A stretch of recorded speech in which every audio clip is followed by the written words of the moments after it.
প্রবাসী যে ভাইয়েরা আছে তাদেরকে নতুন করে বলার কোনো কিছুই নাই। তারা ফ্যামিলি ম্যান, ফ্যামিলির যোদ্ধা।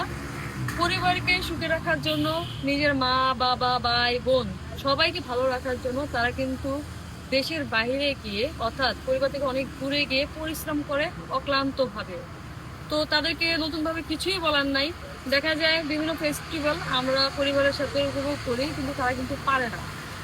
ঈদ হোক বা বৈশাখ হোক বা যে কোনো অকেশনই হোক না কেন, তারা অক্লান্ত পরিশ্রম করে ওইখানে দেখা যায় নুন ভাত খেয়েও পরিবারকে বলে যে হ্যাঁ আমি ভালো আছি, আমি আজকে ভালো খাবার খেয়েছি। তো বিশেষ করে নিম্ন আয়ের পরিবারের যে ছেলেগুলো আছে, যারা পরিবারকে একটু স্বাবলম্বী বা একটু সচ্ছল গড়ে তোলার জন্য প্রবাসে যায় এবং সেখানে গিয়ে অক্লান্ত পরিশ্রম করে, আর বাংলাদেশে এসে তাদের স্বপ্ন থাকে যে আমি বাংলাদেশে যাব, এখানে গিয়ে পরিবারের সাথে ভালোভাবে আমাদের সময় পার করব, সচ্ছলভাবে সময় পার করব।